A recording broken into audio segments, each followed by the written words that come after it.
John 1:26. Apokrithe autois ha Ioannes, legon. Ego baptizo in hudati, mesas humon, hesteken han humes uk oidate. Translation.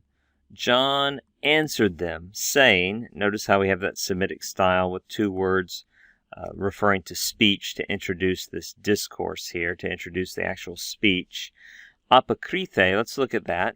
What do you see there that you recognize? You see that theta is like a big easy chair, somebody kicking back, feeling passive, right? You see the augment there that comes after the prepositional prefix. This is from apokrinomai. So this is indeed an aorist passive indicative, and that's a third singular ending to match the third singular subject. John answered to them, saying, right? Legon, just a present active participle, nominative masculine singular. It's nominative masculine singular because it's describing what the nominative masculine singular person is doing. He's speaking. What is John saying? He says, I baptize in water. You'll notice some English translations take that prepositional phrase as locative, in water. Some take it as instrumental, with water. I don't know that it really makes a big difference, but either one is possible, right? I baptize in water or with water.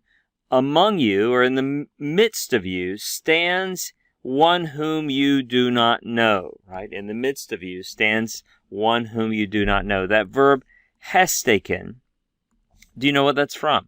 Well, when you see a verb and you don't know what it's from, and it has a sta or a stay in it, then it's almost certainly from histemi, which means to stand. And you see that kappa, remember 24K gold is perfect gold. And so when you see a kappa, your first thought is it's perfect. And in this case, you're right. This is a perfect active indicative, third person singular from histemi. Now, if it's perfect, you may say, why don't we translate that among you has stood? Well, because the perfect tense, the default sort of first guess understanding of it is that it refers to an ongoing state. And there's some verbs, and the verb of standing, this is especially true, that just like the perfect tense, right? If you think about it, standing is something you start to do and then you continue doing. You're in a state of standing.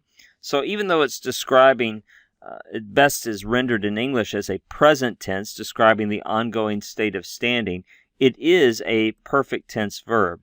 And that has a lot to do with just the procedural nature of the activity being described by this verb.